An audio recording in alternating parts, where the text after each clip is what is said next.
Good morning students, welcome to SPS online classes. हम पढ़ने जा रहे हैं क्लास 3 की हिंदी राष्ट्रवाणी की किताब का पाठ 9, जिसका नाम है व्यापारी का बेटा और तराजू। हम पाठ पढ़ना शुरू करते हैं। किसी नगर में रामलाल नामक व्यापारी रहता था। एक नगर था जिसमें रामलाल नामक का एक व्यापारी रहता था।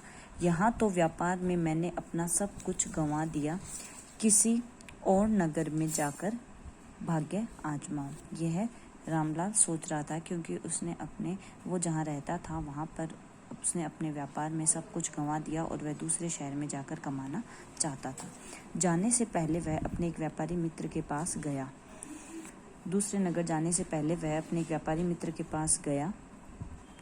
मित्र, मैं बाहर जा रहा हूँ, तुम मेरी तराजू रख लो, लौट कर ले लूँगा। ये उसने अपने मित्र से कहा। तो मित्र ने कहा, जरूर जरूर, फिर से धन कमा कर लौटूंगा।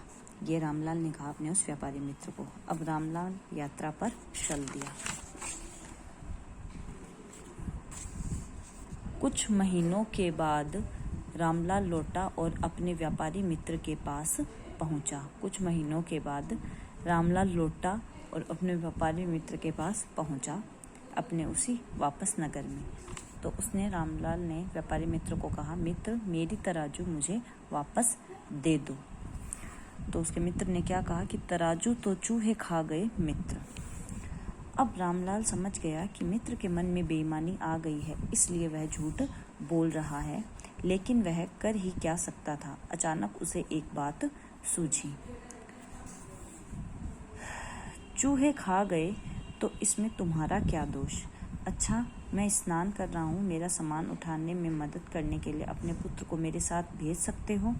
तो उसके जो व्यापारी मित्र था उसने कहा, ज़रूर ज़रूर बेटा। इसके अंदर लड़का सामान उठाकर रामलाल के साथ चल पड़ा। अब रामलाल उसके बेटे को कहता है व्यापारी मित्र के कि बेटा, इसके अंदर चलकर देखें कि यह गुफा कैसी है। रास्ते में एक गुफा मिली।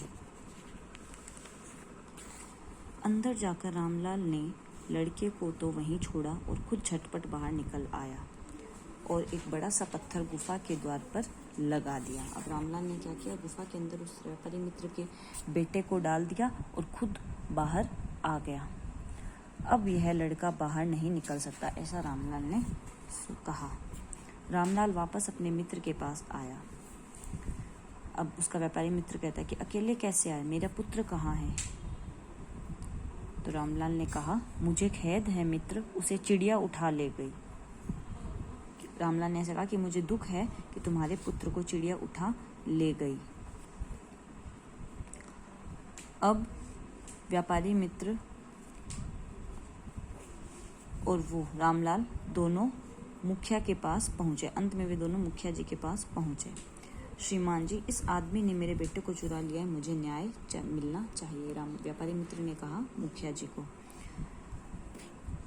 झूठे कहीं के, यह कैसे हो सकता है? मेरा बेटा मुझे लौटाओ, वरना मैं मुखिया जी के सामने पेश करूंगा। तो रामलाल ने कहा, कर दो पेश, मैं डरता नहीं। रामलाल कहता है, रामलाल, मैं तुम्हें आज्ञा देता हूँ कि इसका बेटा इसे लौटा दो। जब व्यापारी मित्र ने मुखिया जी को बात बताई तो उसने रामलाल को कहा कि मैं तुम्हें आज्ञा देता हूँ कि इसका बेटा इसे लौटा दो। मुखिया जी, इसे चिड़िया उठा ले गई, मैं उसे कहाँ से लाऊं? ऐसा रामलाल ने कहा। झूठ बोलते हो रामलाल। रामलाल कहते, झूठ? यदि चूहे लोहे की तराजू खा सकते हैं तो चिड़िया क्यों नहीं लड़के को उठा ले जा सकती? ये बात रामलाल ने किसे कही? मुखिया जी को। तो मुखिया जी को लगा कि कोई तो बात ज़रूर है। तुम कहना क्या चाहते हो, साफ साफ कहो। फिर रामलाल ने सारा मामला समझाया तो हाँ हाँ हाँ, हो सारी बात उसने मुखिया जी को बताई।